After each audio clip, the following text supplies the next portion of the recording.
اللہ الرحمن الرحیم۔ اللہ تعالیٰ آپ سب کو خوش رکھے، اور اسلامک وائس کی طرف سے دل کی گہرائیوں سے السلام علیکم۔ اللہ تعالیٰ آپ سب کی نیک خواہشات کو پورا کرے۔ نبی پاک صلی اللہ علیہ وآلہ وسلم نے فرمایا کہ جب بندہ 40 برس کو پہنچ جائے اور اس کی بھلائی اس کے شر پر غالب نہ آئے تو شیطان اس کی پیشانی چوم کر کہتا ہے، قربان جاؤں میں ایسے چہرے پر جو کبھی فلاح نہیں پائے گا۔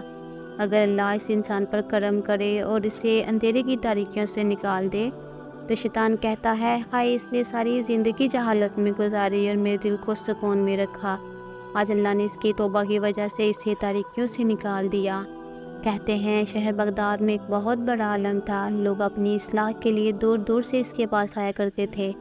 ایک دن اس نے حج بیت اللہ اور روضہ رسول صلی اللہ علیہ وآلہ وسلم کی زیارت کا فیصلہ کیا اور اپنے طلباء کو اپنے ساتھ جانے کے لیے آمادہ کیا اور ان سے عہد لیا کہ اللہ پر توکل کر کے جائیں گے۔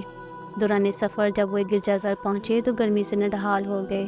طلباء نے کہا، ہم دن ٹھنڈا ہونے تک آرام کرتے ہیں۔ وہ لوگ گرجا گھر کی طرف گئے اور اس کی دیوار کے سائے میں لیٹ گئے اور سو گئے، مگر استاد نہ سویا اور وضو کے لیے پانی کی تلاش میں نکل گیا۔ جب وہ پانی کی تلاش میں ادھر ادھر بھٹک رہا تھا تو اس کی نظر ایک لڑکی پر پڑی جو بہت زیادہ خوبصورت تھی۔ اسے دیکھ کر شیطان اس پر حاوی ہو گیا اور لڑکی اس کے دل و جان پر چھا گئی۔ وہ وضو اور پانی کو بھول کر لڑکی کے پیچھے گیا۔ اس نے گرجا گھر کے راہب سے کہا کہ میں نے ابھی یہاں ایک لڑکی دیکھی ہے، وہ کون ہے؟ اس نے کہا، وہ میری بیٹی ہے۔ استاد نے کہا کہ میں چاہتا ہوں کہ میں اس سے شادی کر لوں۔ راہب نے کہا، ہمارا مذہب اس چیز کی اجازت نہیں دیتا اور میں نے اپنے آپ سے وعدہ کیا ہے کہ میں اس کی شادی اس کی پسند سے کرواؤں گا۔ میں اسے تمہارا بتاتا ہوں، اگر وہ مانی تو میں اسے تمہاری زوجیت میں دے دوں گا۔ جب اس نے لڑکی سے پوچھا تو اس نے کہا، میں کیسے اس سے شادی کر سکتی ہوں؟ ہم عیسائی ہیں اور وہ ایک مسلم ہے۔ ہاں، اگر وہ عیسائی بن جائے تو میں اس سے شادی کر لوں گی۔ ادھر استاد کی بےتابی بڑھتی جا رہی تھی، ادھر طلباء بے خبر سوئے ہوئے تھے۔ ادھر استاد نے کہا، میں دین اسلام چھوڑ کر عیسائی ہو گیا ہوں۔ لڑکی بولی، چونکہ عزت و وقار کی شادی ہے تو حق مہر ضروری ہے، پر تم کہاں سے دو گے حق مہر؟ پھر بھی اگر تم نے ایک سال خنزیروں کو چراگاہوں میں چرایا تو یہی میرا حق مہر ہوگا۔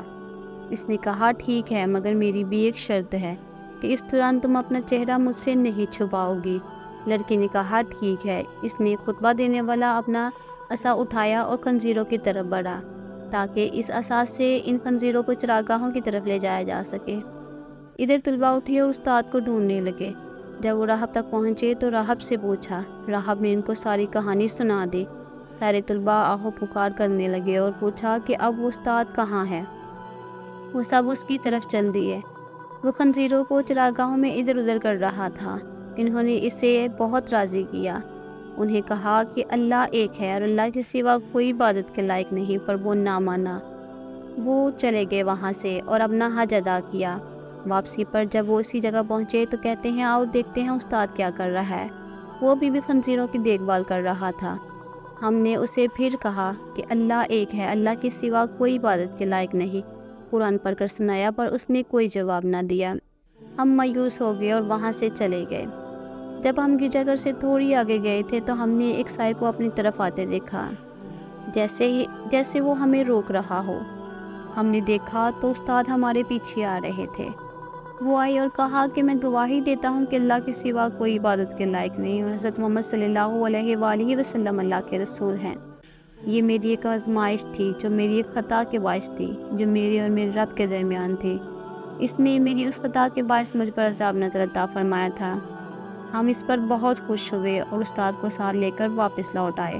ہمارے استاد پہلے سے زیادہ عبادت میں مصروف ہو گئے۔ ایک دن ایک عورت آئی اور اس نے دروازہ کھٹکھٹایا۔ ہم باہر نکلے اور پوچھا کہ کون ہے؟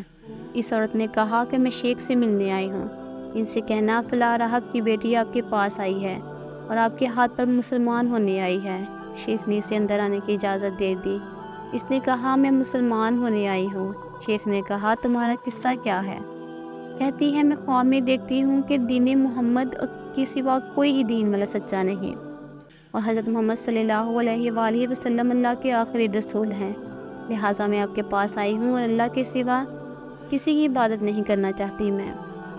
شیخ بہت خوش ہوا اور اس سے نکاح کر لیا۔ ہم کتنے خوش نصیب ہیں کہ ہم ایک مسلمان ہیں۔ اور اللہ اور اس کے رسول کی عبادت کرتے ہیں، کیونکہ اللہ یکتا ہے، وہ سب کو رزق دینے والا ہے۔ اللہ تعالیٰ ہم سب کو دین کے رستے پر چلنے والا بنا دے اور ہماری اور آپ کی رہنمائی کرتا رہے، آمین یا رب العالمین۔ اگر آپ چاہتے ہیں کہ ہم مزید ویڈیوز بنائیں تو آپ ہمارے پیج کو لائک، شیئر اور سبسکرائب لازمی کریے گا۔ شکریہ۔